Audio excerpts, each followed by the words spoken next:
Bonjour tout le monde, j'espère que vous allez bien. En attendant que vous vous connectiez,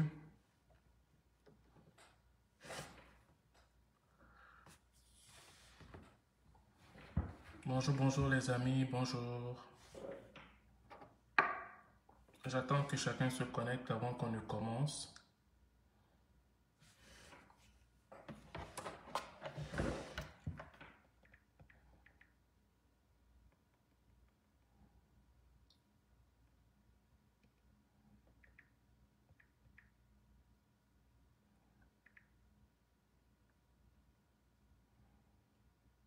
Bonjour.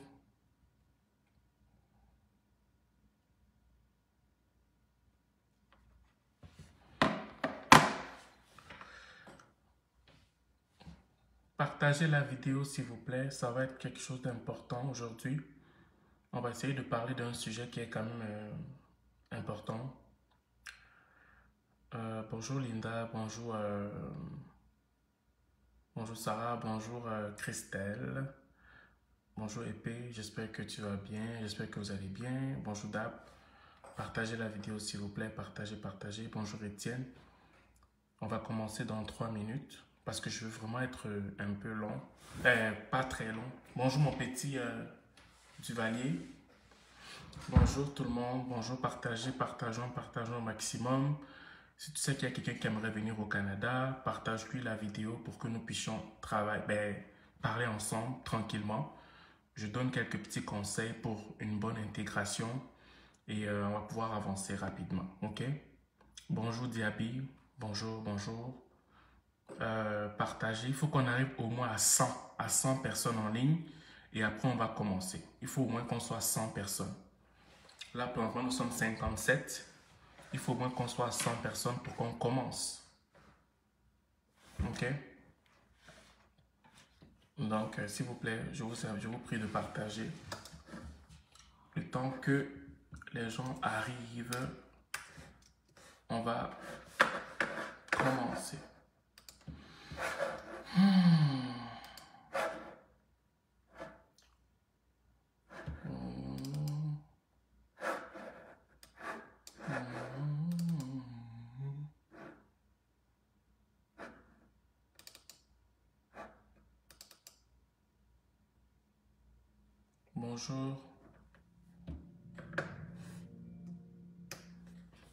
Bonjour. Bonjour.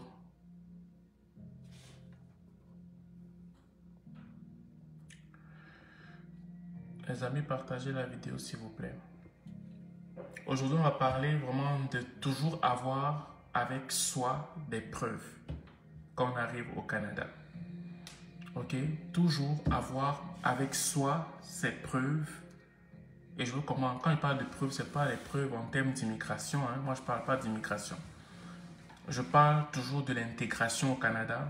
Intégrer quand tu es dans le système canadien, quand tu as fini ton immigration et que tu es au Canada, il faut toujours avoir ces preuves avec soi. Je vais vous expliquer pourquoi. Ok? Donc, déjà, pour ceux qui ne le savent pas, je me prénomme Junior Thierry. J'ai fini ma formation de consultant en immigration et je ne suis pas encore consultant en immigration parce que selon le CRCIC, celui qui est consultant, c'est celui qui a reçu le permis d'exercer. Donc moi, je suis en phase de recevoir mon permis d'exercer après avoir passé certains examens que le CRCIC te donne après ta formation. Ok, donc c'est pour cette raison que moi, je ne me permets pas de parler de l'immigration tant que je ne suis pas un consultant et je m'attarde exclusivement sur l'intégration au Canada. Ok, donc c'est la raison pour laquelle je prends beaucoup de réserves quand je veux parler. Parce que si je parle d'immigration alors que je ne suis pas un consultant en immigration, je tombe automatiquement en tant que consultant. Ok, euh, j'apprends que pour aller au Canada, c'est une procédure. Est-ce que tu peux... Moi, je ne parle pas de procédure parce que je ne suis pas encore consultant reconnu officiellement. Donc, si quelqu'un est venu sur ma page parce qu'il s'attendait à ce que je lui donne des conseils en matière d'immigration, il est tombé sur la mauvaise page parce que tant que je ne suis pas consultant en immigration reconnu par le CRCIC, je ne vais pas le faire. de peur que je ne puisse pas exercer, et ce malgré le fait que j'ai fait tous ces sacrifices. Voilà, quoi. Au final, je n'exerce pas, je ne vais pas marcher dans ça. Ok? J'espère que vous allez me comprendre et que voilà, on va pouvoir faire les choses comme il faut, respecter ce que les autorités disent pour qu'il n'y ait pas de confusion en fait. Donc aujourd'hui, on va parler de quelque chose qui est important, c'est le fait de toujours avoir ses preuves au Canada. Les preuves, c'est quoi? C'est dans la vie de tous les jours, hein, dans la vie de tous les jours. Le premier point que j'ai noté, c'est que certes, tu es résident permanent ou résident temporaire au Canada. Tu arrives, admettons que tu arrives comme résident permanent, résident temporaire quand tu arrives ici, ok? Et c'est correct, hein, pour le gouvernement fédéral et provincial, c'est bien, c'est très bien, ok? Mais ce n'est pas tout le monde qui va accepter ta venue ici au Canada. Donc, quand tu vas arriver, ce n'est pas tous les Canadiens, ce n'est pas tous les Québécois qui sont fiers que les gens d'autres contrées viennent. Ils ne sont pas nombreux, ok? Mais ça existe quand même. Raison pour laquelle parfois tu vas entendre parler du racisme systémique. Quand tu vas arriver, tu vas beaucoup entendre parler du racisme systémique, racisme systémique, racisme systémique. En fait, c'est qu'il y a une poignée de personnes, que ce soit au niveau des infrastructures du gouvernement, que ce soit au niveau de la société, qui vont te mettre de côté. Pourquoi? Parce que tu n'es pas un Canadien ou un résident permanent de souche, en fait. Donc, je vais dire un Canadien de souche. Donc, pour eux, nous qui venons au Canada, parce que le gouvernement nous veut pour pouvoir faire monter faire monter leur population ou bien faire monter l'économie. Le gouvernement voit que c'est un avantage pour eux que nous on vienne, mais il y a une poignée de personnes que pour eux ce n'est pas un avantage. Pour eux, nous sommes venus pour prendre leur job. Pour eux, nous sommes venus pour pouvoir... je sais pas, ils ont des trucs dans leur tête qui n'ont rien à voir avec l'idéologie du gouvernement et rien à voir avec ce que nous sommes venus en fait faire ici. Ok. Donc, je ne parle pas d'immigration. Celui qui me reparle d'immigration, je le bloque parce que j'en parle tout le temps. Si je vois quelqu'un qui me parle d'immigration, je le bloque parce que c'est un manque de respect pour tous les efforts que j'ai eu à faire. Ok? Et pour ceux qui écoutent et qui ont entendu que je ne peux pas exercer pleinement en tant que consultant tant que je ne suis pas officiellement reconnu. Ce n'est pas parce que les gens le font sur YouTube, sur Facebook que je vais le faire. Parce que beaucoup sont dans l'infraction sans qu'ils ne le sachent. Moi, je vais respecter le code d'éthique jusqu'à la fin, en fait. Donc, c'est ça. Donc, on commence. Entrons dans le vif du sujet. Au Canada, une personne, il faut que tu saches ça. Clair. Bonjour, Samira. Au Canada, une personne peut mal agir dans la société, mais elle est légalement couverte. Je recommence. Au Canada, une personne peut mal agir. Donc, quelqu'un te fait du mal. Ok? Mais dans sa façon de te faire du mal, la personne est couverte parce que son mal a été intelligent. Et quand il te faisait le mal, il a créé une forme d'environnement, ok, pour que toi, même quand tu allais te justifier, tu n'auras pas d'argument. Donc, la personne a préparé son coup quand elle te faisait du mal pour que dans le mal qu'elle te fait ou qu'il te fait, ok, que la loi protège cette dernière ou ce dernier, de telle sorte que quand tu vas aller te plaindre, tu n'auras pas assez de preuves pour pouvoir contrecarrer celui-là qui t'a fait du mal de façon intelligente. Est-ce que vous me comprenez? Est-ce que vous me comprenez? Ça, c'est le premier point que je vais aborder. Est-ce que vous comprenez un peu la malicité à l'intérieur? Moi, je ne suis pas un monologue. Hein. Je parle, vous répondez. Je parle, vous répondez pour qu'on puisse avancer ensemble.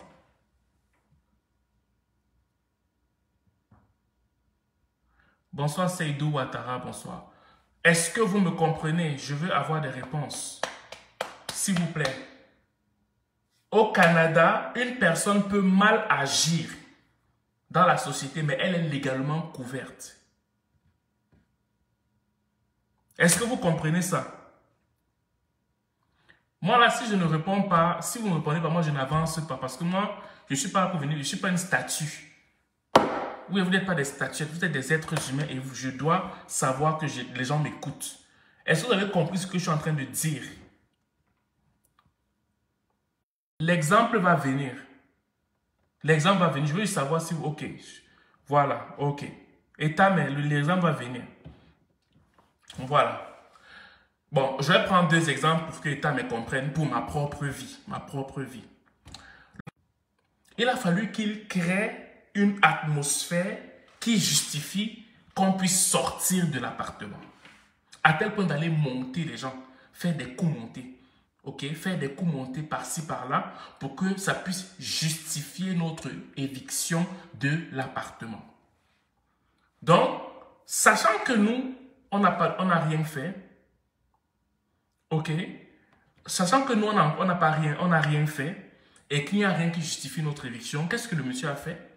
Il a commencé à nous envoyer des lettres, envoyer des lettres pour dire qu'on a fait certaines choses qu'on n'a pas fait, mais qu'on ne peut pas prouver. Fait qu'il a commencé à jouer dans le non-verbal, dans le but de justifier notre éviction, de telle enseigne que même si on part contrecarrer ça au tribunal, qu'on n'a pas des arguments par rapport au point qu'il émet. Est-ce que jusque-là on se comprend? Les amis, j'ai besoin d'une interaction. Est-ce que jusque-là on se comprend?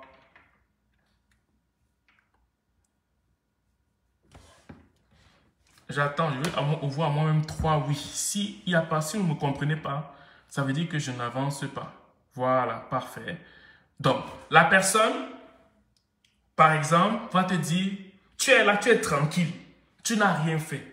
Peut-être que, comme par exemple à Montréal, ces temps-ci, on augmente beaucoup les prix. Fait que toi, par exemple, il t'a loué le loyer peut-être à, disons, à 1000 $. Mais avec le marché avec le marché aujourd'hui, c'est que pour avoir un loyer, par exemple, la personne va te dire que, bon, quand je vois là, je pense que je peux peut-être augmenter le loyer là à peut-être 500 $ de plus. Hein. Donc, la personne va essayer de trouver une atmosphère, comment trouver un argument pour te mettre dehors sans que tu n'aies des preuves. Ok? Ça, voici un premier exemple. Voilà. Le deuxième exemple, c'était l'histoire où j'avais un contrat avec un monsieur et le contrat là stipulait que je ne pouvais pas sortir. C'était le transport. Ok, je faisais le transport et j'avais vraiment ciblé où je pouvais partir et où je ne pouvais pas partir. Ok, mais le monsieur là, qu'est-ce qu'il faisait? C'est qu'il essayait toujours de me faire des contrats à l'extérieur de la zone qu'on s'était donnée auparavant. Et malgré le fait qu'on a un contrat signé. Et vu que je ne faisais pas ça, qu'est-ce qu'il faisait? Il a essayé maintenant de voir dans quelle mesure il peut casser mon contrat. Malgré le fait que j'ai respecté le contrat sans que je n'ai de preuves au cas où je veux le poursuivre. Bon, ça je vous plante de quoi pour que vous compreniez quand je vous dis que au Canada, une personne peut mal agir légalement, peut mal agir dans la société, mais légalement, elle est couverte. C'est un peu dans cet état d'esprit-là. Est-ce que vous comprenez un peu ce que je veux dire? Donc, maintenant, il faut que vous compreniez une chose. Ce n'est pas parce que tu as raison dans un problème au Canada qu'on va forcément te donner raison. On te donnera raison parce que tu peux prouver que tu as raison. Les amis, on va aller doucement. Au Canada, quand je dis au Canada, c'est vraiment au Canada. Je veux dire, c'est une particularité du Canada. Au Canada, ce n'est pas parce que toi, tu sais qu'il y a eu un problème avec quelqu'un. Ok? Quelqu'un te dit que, ok, comme on a eu un problème, toi, tu sais que tu as raison dans le problème. Tu sais que tu as raison dans le problème. La personne va dire que, bon, ok, moi, je vais t'amener au tribunal. Elle a tort. Toi, tu as raison. Toi, dans ton coin, tu te dis, ok, bon, comme j'ai raison, je vais automatiquement aller gagner au tribunal. Ok? Donc, tu ne prépares pas tes arguments, tu n'as pas de preuves, tu crois que le juge va seulement Crois en ta bonne foi, au fait que tu dises la vérité. Comme en Afrique, on nous a enseigné étant petit que non, il ne faut pas mentir, hein, il faut dire la vérité. Parce que si tu dis la vérité, ça va te faire du bien. Si tu ne mens pas, on ne va pas t'aimer. Et non, ça ne marche pas comme ça. Ça ne marche pas comme ça. Ok? Donc, quelqu'un, tu vas être surpris que quand tu vas arriver devant le juge va te regarder comme si tu étais bête. Comme si, tu vas dire, mais monsieur le juge, voilà, c'est ça exactement, c'est ça, tu as compris Christelle. Et c'est très très important. Tu me devances dans ce que je vais dire. Tu me devances dans ce que je vais dire. Le juge va te dire, mais attends un peu, le monsieur dit ça, toi tu dis quoi? Toi là, qui parle là, tu dis quoi? En fait, le menteur a parlé et il a construit son mensonge. Que quand tu regardes, quand tu écoutes son mensonge, toi-même qui es l'accusé, tu dis, papa, j'applaudis, tu es fort, tu es fort. Et son mensonge est appuyé avec l'argument. Et si le menteur là a encore plus d'argent, il va parler avec son avocat qui va embellir, enjoliver son mensonge pour que toi, ta vérité devienne le mensonge. Oh, mais est-ce que vous me comprenez même? Mes amis, est-ce que vous me comprenez de quoi je parle? Vous comprenez ce que je vais dire? Est-ce que vous comprenez ce que je veux dire? Donc, pour moi, là, la première des choses qu'un Africain doit faire, doit avoir comme habitude, lorsqu'elle pose les pieds au Canada, je parle bien du Canada parce que je connais c'est mon pays. Je suis Canadien, ok? Quand tu poses ton pied ici, est déjà, dès ton premier pas sur le sol canadien, l'habitude de toujours avoir tes preuves dans tout ce que tu fais. Je recommence. Quand tu poses tes premiers pas au Canada, on s'en fout si tu as raison. On s'en fout si tu as de bonne moralité. On s'en fout si tu es chrétien et que tu ne mens pas. On s'en fout si toi, tu as été bien éduqué. Tout ce qu'on veut savoir, c'est que si tu dis que tu as fait du bien, ou bien si tu n'as pas fait ce qu'on te dit, il faut que tu prouves ça. Et je vais aussi t'annoncer une mauvaise nouvelle, c'est qu'il faut savoir que malgré tes preuves là même, tu peux avoir tort devant un tribunal. Écoutez-moi très bien, hein. Il faut savoir que malgré tes preuves que tu as là, si tu ne sais pas bien parler, si tu ne sais pas argumenter, ou si tu n'as pas l'argent pour avoir un avocat qui va te défendre malgré tes preuves, parce que c'est important d'avoir l'argent pour te défendre. Si tu n'as pas ça là, tu ne vas pas t'en sortir. Donc, malgré même tes propres preuves là, tu peux perdre un procès, malgré le fait que tu as raison sur toute la ligne. Donc, imagine-toi alors si tu n'avais pas tes preuves et tu avais raison. Je vais juste démystifier ce que les Africains ont souvent la tendance de faire des choses. Non, comme j'ai raison, la nature va me venger. Non, non, non. Ce n'est pas une question de nature ici. Ou non, le karma va te frapper. Non, non, non, non, non. Avant que le karma te frappe là, frappe la personne là, tu vas dédommager le menteur qui a eu les preuves dans son mensonge, qui a construit, qui a structuré son mensonge pour que son mensonge paraisse comme la vérité, plus que ta vérité même, en fait. Ok? Donc, j'en parle pourquoi? Parce que les Africains, des fois, ils ont la tête en l'air. Je veux dire, des fois, tu vois un Africain qui marche comme ça, tu te demandes s'il est perdu, il marche, il fait des trucs, il lance une parole hasardeuse comme ça, alors que la personne qui était là cherchait juste des occasions pour s'occuper de ton cas. Ok? Et c'est courant. C'est courant. Parce que le Québécois, qu'il soit noir ou blanc, quand je te parle du Québécois noir, en fait, les gens qui vivent au Québec, généralement, ne vont pas te dire des choses directement. Je recommence. Les gens qui vivent au Canada, que ce soit un Africain qui est devenu Canadien, que ce soit un Québécois de souche, que ce soit un Indien, que ce soit n'importe qui, bref, ils ne vont pas forcer, ils vont pas... Dans la majeure partie du temps, on va te faire comprendre des choses. On ne va pas te dire directement ce qu'ils veulent. S'ils ne te veulent pas, ils ne vont pas te dire ça directement. Ok? Si Tu as fait quelque chose de mal, ils ne vont pas te dire ça directement, mais ils vont vouloir quelque part te le faire comprendre. Mais s'ils veulent te mettre dehors, mais s'ils ne te veulent plus dans un emploi, dans tout ce, bref, dans quelque chose, on va te le faire sentir quelque part. On va te le faire sentir pour que tu puisses comprendre et partir toi-même. Mais si tu ne comprends pas, écoute, ce qui va se passer, c'est que ils vont développer des automatismes, ils vont commencer à essayer de prendre des preuves. Quitte à ce que ce soit des preuves montées contre toi pour qu'ils puissent justifier ton éviction dans peut-être 4 ans. Non, ici, là, les gens sont patients. Hein. Quelqu'un va commencer à monter ses preuves, disons, en 2017. Il sait qu'en 2022, il ne te veut plus. Il commence à monter des preuves. Il monte des preuves doucement.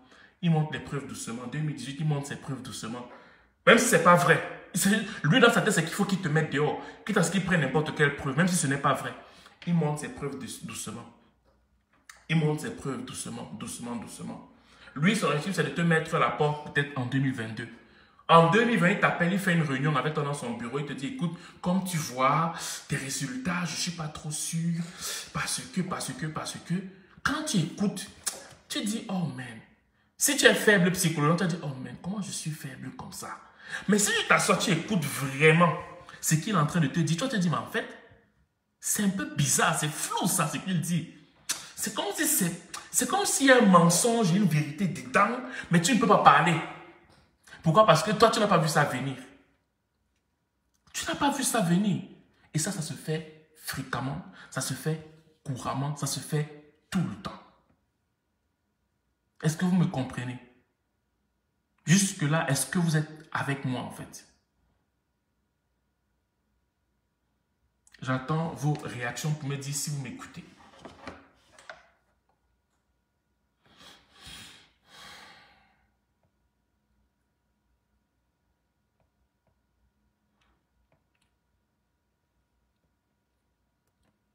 Est-ce qu'on est ensemble, les frères?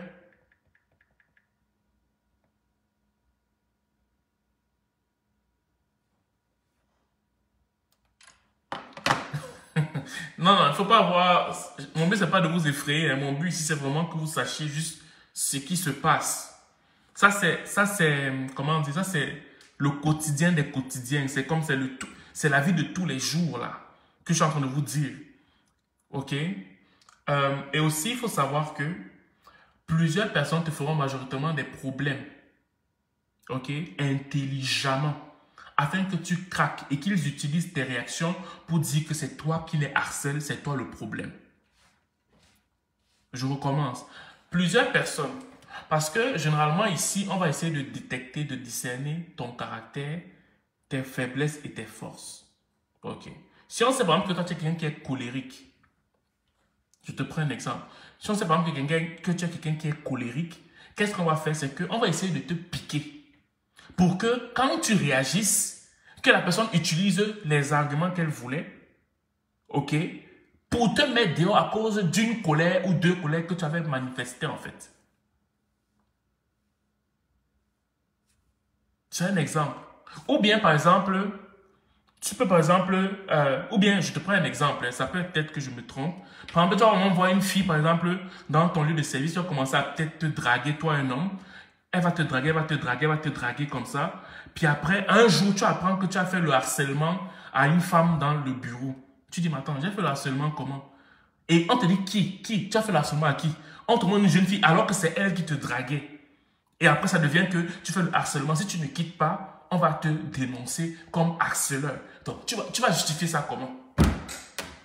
Je vous prends des exemples juste pour vous faire comprendre certaines choses qui se passent qu'on ne vous dit pas. Tu vas justifier ça comment? Tu vas justifier ça comment? Donc, c'est autant de trucs comme ça qui font en sorte que je vous dis, par exemple, des fois, quand je fais certaines vidéos où je parle de fait de ne pas réagir par impulsion ou bien de faire attention à ses paroles.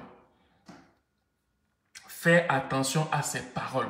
Si tu ne fais pas attention à tes paroles, même si elles étaient inconscientes ou bien elles n'avaient pas pour objectif de blesser ou de détruire quelqu'un, la personne va prendre ça et prendre ces paroles-là pour retourner ça contre toi-même. Tu vas faire comment? Si tu n'as pas eu l'habitude de prendre des preuves,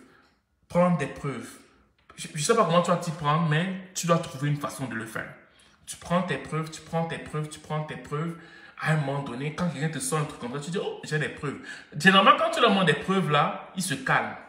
Mais il y en a qui vont quand même persévérer parce qu'ils veulent quand même que, genre, il va essayer jusqu'à ce que, quitte à ce qu'il paye quand on va aller au tribunal.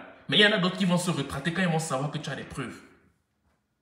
Donc, pour moi, je veux vraiment vous faire comprendre, c'est que l'habitude que vous devez avoir quand vous arrivez au Canada, c'est d'avoir des preuves dans tout ce que vous faites. Si vous ne prenez pas l'habitude d'avoir des preuves, les gens vont vous faire des coups bas. Vous n'allez pas voir ça d'où ça vient. Et aller au tribunal ici, c'est quelque chose qui se fait très facilement. C'est très accessible à la société. Donc, ça veut dire que tu peux facilement te retrouver au tribunal. Pas forcément parce que tu vas aller en prison. Non. C'est peut-être parce que quelqu'un ne veut plus que tu fasses ça. Quelqu'un ne veut peut-être pas que tu restes dans sa compagnie. Quelqu'un ne veut peut-être pas que tu restes dans son appartement. Quelqu'un ne veut peut-être pas que tu ne fasses plus tel ou tel truc. Quelqu'un veut peut-être casser son contrat. Mais comme il n'a pas le courage de te dire qu'il n'a plus d'argent pour te payer, il va essayer de trouver un argument pour faire comme si c'était toi qui était à l'origine de ça. Et là, il aura une paix dans sa conscience parce que le juge aurait dit que oui, le monsieur a raison, même s'il ment. OK? Donc, c'est autant de choses qui font en sorte que je vous le dis, s'il vous plaît, quand vous arrivez au Canada, prenez l'habitude d'avoir des preuves dans tout ce que vous faites. Ne faites pas confiance juste comme ça à la nature. Que, oh, non, moi, si je suis de bonne moralité, tout va bien se passer. Hein? Oh, moi, non, il faut toujours, parce que quelqu'un peut détruire ta vie comme ça, comme des blagues. Parce que si tu n'as pas pris l'habitude de toujours avoir des preuves dans tout ce que tu fais.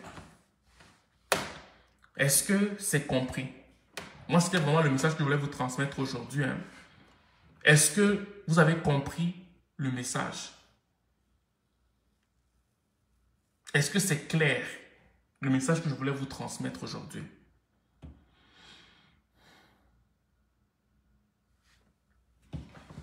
Les amis, j'attends vos réponses. Que vous me dites si c'est clair, si vous avez très bien compris. Et qu'est-ce que vous en pensez de ce que j'ai dit? Vous pensez quoi par rapport à ce que j'ai dit en fait? Qu'est-ce que vous en pensez?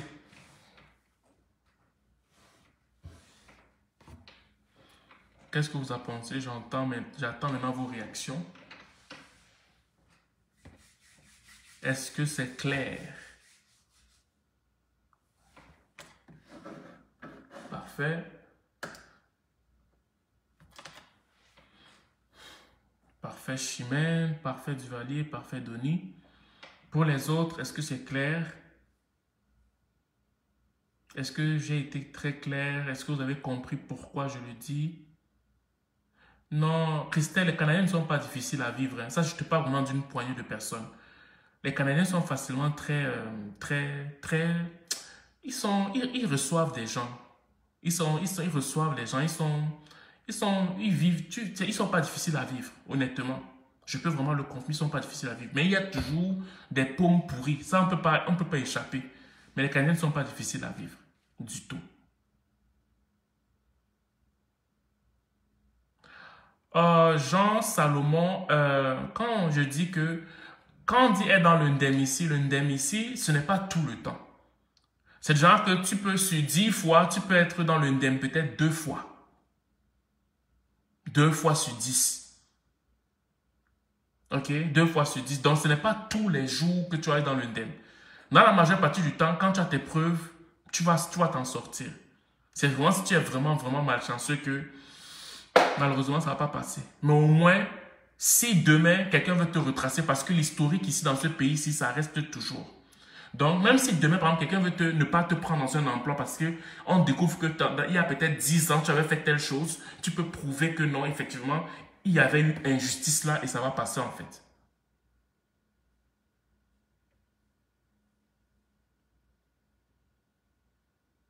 Non, il n'y a pas... Bonjour, papa Alfonso. Non, je veux dire, en fait, le but, c'est pas de vous effrayer. Hein. C'est pas de vous effrayer. Le but, c'est je veux juste mettre dans vos têtes que c'est important de prendre l'habitude d'avoir des preuves. C'est tout. Je prenais des cas de figure pour que vous compreniez. Parce que parfois, tu risques d'avoir des mauvaises surprises et tu te dis, man, comment je vais faire? Je n'avais pas vu ça venir. Mais par contre, quand tu prends tes preuves, même si elles sont bêtes, à un moment donné, tu vas voir comment elles vont t'aider en fait. Exactement, Maxime, exactement. Donc, c'est ça, la famille, c'est ce que je voulais vous dire aujourd'hui. Je ne vais pas être très long parce que je voulais vraiment faire ça rapidement avant qu'on ne se sépare. J'espère que cette vidéo va vous aider et vraiment, je vous encourage pour ceux qui sont sur le point de faire leur procédure d'immigration. Et voilà quoi, donc ça va aller. Ça va aller. Ça va aller, il ne faut pas vous décourager. Je sais que ce n'est pas évident pour vous, je sais que c'est difficile, mais il ne faut pas abandonner. N'abandonnez pas. Parce que quand vous allez arriver ici, vous allez même oublier toutes les souffrances que vous avez eues en fait. Donc c'est un peu ça. Donc sur ce, je vous souhaite de passer un excellent début de soirée dans vos différents pays en Afrique. Et voilà, on se revoit pour un prochain live. Ciao.